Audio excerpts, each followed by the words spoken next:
جی السلام علیکم، میں ہوں نور العارفین صدیقی اور آپ دیکھ رہے ہیں عارفین نامہ۔ وہ کدھر گئے ایبسولوٹلی ناٹ والے انکل؟ بہت انٹرٹین کیا تھا انہوں نے، پوری دنیا میں اپنی بہادری کا لوہا منوایا تھا، ان کی بہادری کے، شجاعت کے، جواں مردی کے ڈنکے بج رہے تھے یہاں پاکستانی میڈیا پہ، مین سٹریم میڈیا پہ، پرنٹ میڈیا پہ، الیکٹرانک میڈیا پہ، سوشل میڈیا پہ لوگ باتیں کر رہے تھے کہ جی جو بائیڈن کو منع کر دیا۔ اچھا اس کو کدو بھی نہیں پتا جو بائیڈن کو، نہ اس نے کہا تھا کچھ مانگا تھا، یہ اپنے طور پہ ہی ساری پھرتیاں جو ہیں وہ چلاکیاں چل رہی تھیں۔ لیکن اب یہ پوچھنا تھا کہ اب یہ اچانک سے یہ میڈیا، مین سٹریم میڈیا ہو یا سوشل میڈیا پہ تو چلو تھوڑا بہت ہوا ہے، اس کے علاوہ کوئی بات کیوں نہیں کر رہا؟ یوں تھی خاموش ہیں۔ فیصل جاوید کو ایک ٹویٹ کرنی پڑ گئی اللہ رسول کا نام لے کر کے، حالانکہ پی ٹی آئی والوں کا یا کسی سیاسی جماعت کا اللہ رسول سے کیا واسطہ، ان کا تو فائدے اور نقصان سے واسطہ ہوتا ہے، لیکن پھر بھی بھائی جب بات آتی ہے سودے کی کوئی آسرا جانے نہیں دیتے۔ کہاں تو انہوں نے ایبسولوٹلی نوٹ کر کے کہہ دیا تھا کہ پاکستانی سرزمین نہیں دیں گے، تو یہ اسلام آباد میں کیوں گورے آ کر کے بیٹھے؟ میں یہ نہیں کہتا کہ قابض ہو گئے، لیکن بہرحال گوروں کے وجود سے اسلام آباد پاک بھی نہیں کہلایا جا سکتا۔ کوئی ہے جو اس بات کی تردید فرمائے؟ کوئی ہے؟ یہ جو تمام ہوٹلز، تمام کا مطلب تمام نہیں لیکن میجورٹی ہوٹلز میں یہ جو اتنے عرصے کے لیے بکنگ کی گئی ہے، کائے کے لیے؟ کون سا ایسا اہم کام کرنے کے لیے آئے یہ امریکی مرینز؟ یہ وہاں سے ڈائریکٹ افغانستان سے، قطر کے ذریعے سے یا کسی اور ذریعے سے، دبئی کے ذریعے سے اپنے ملک نہیں جا سکتے تھے؟ ان کو اپنے ملک واپس جانے کے لیے دوبارہ کوئی ویزا وغیرہ چاہیے تھا، ان کا پاسپورٹ ایکسپائر ہو گیا تھا، کون بتائے گا؟ میڈیا تو کوئی نہیں بتا رہا، میڈیا تو بتانے کا اہل ہی نہیں، یا یوں کہہ لیجئے کہ میڈیا کی زبان بندی کر دی گئی ہے۔ سوشل میڈیا پہ بھی کوئی کنکریٹ انفارمیشن کسی بھی حوالے سے نہیں آ رہی۔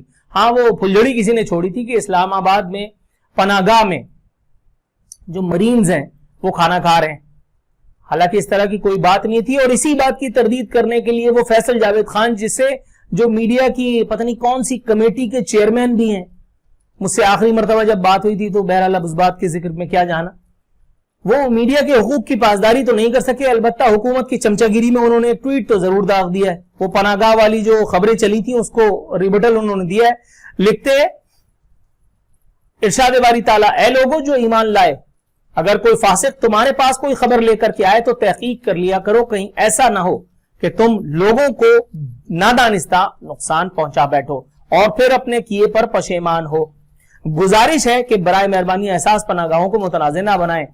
تحقیق کرنے کی تلقین کر رہا ہے وہ ایک آدمی جو بابائے پی ٹی آئی شجاع پاشا کی مہربانی سے اقتدار میں آیا، سینیٹر بنا، جس کا قائد ہم پر مسلط ہوا۔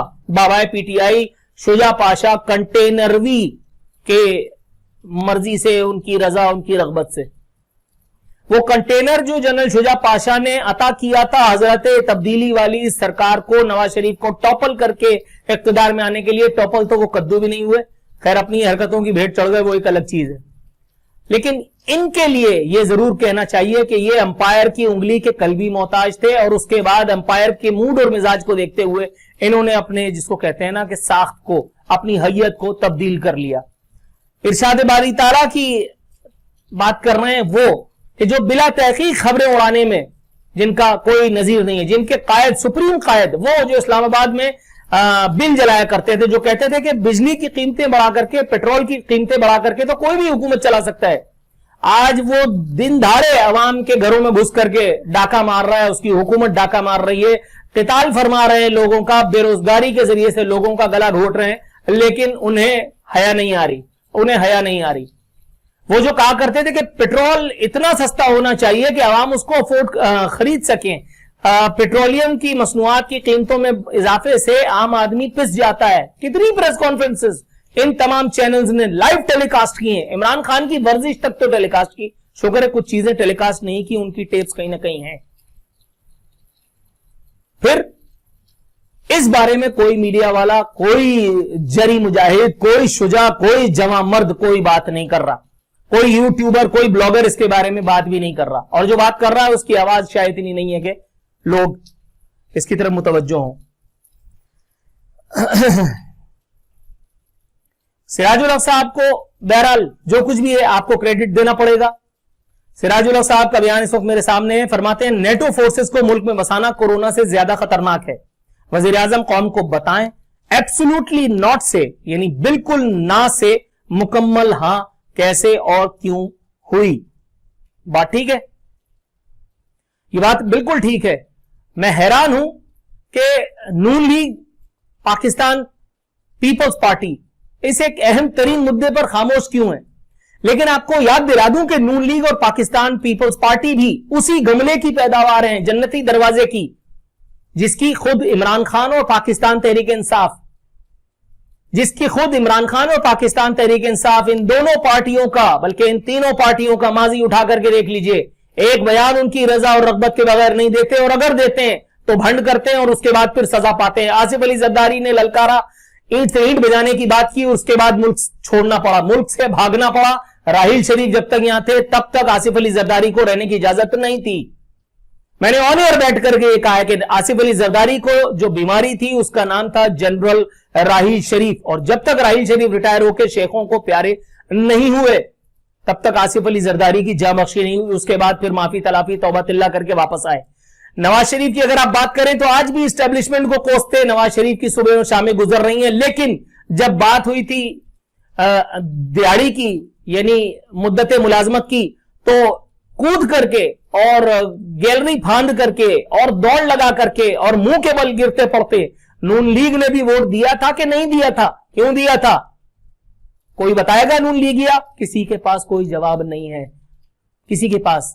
ऑफ द रिकॉर्ड गुफ्तगू में भी तमाम, ऑन एयर तो कोई इस पे बात ही नहीं करना चाहता नून लीगिया, लेकिन ऑफ द रिकॉर्ड भी जो बातें करते हैं उसको आपकी खिदमत में क्या पेश करूं, इसलिए बेहतर है कि हम थोड़ा सा आगे बढ़ जाएं।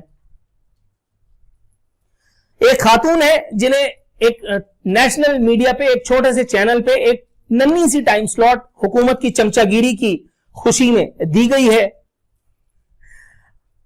और जाहिर है चमचागिरी भी वो कैसे करती हैं आप जरा सुनिए। कुछ जाली दानिश्वर रो रहे हैं कि अमरीकी फौज को पाकिस्तान ने पनाह क्यों दी। पनाह दी? तुम्हारी औकात है कि तुम पनाह दोगे? अकलमंदो, पाकिस्तान बहुत अच्छा खेल गया, ये बता रही है बीबी। हम सब बेवकूफ हैं, इनको पता है, एक इनको और इनके लीडर को पता है, समद बॉन्ड। अकलमंदो, पाकिस्तान बहुत अच्छा खेल गया, अमेरिका को अड्डे न देकर अफगानिस्तान का अमन में साथी बना और अमेरिकी फौज को कुछ देर वापसी पर पनाह देकर अपना एहसानमंद बना लिया। एक तीर से कई शिकार, और फिर आगे पप्पियों के और वो जो आंख से वो तीर निकल रहे होते हैं उसके निशानात। Can you believe? ये यूथियों की कौन सी नस्ल परवान चढ़ के हमारे सामने आई है कि इनको गाली भी देते हुए आदमी सोचता है कि ये गाली भी इनके जहल का हक अदा कर सकती है कि नहीं।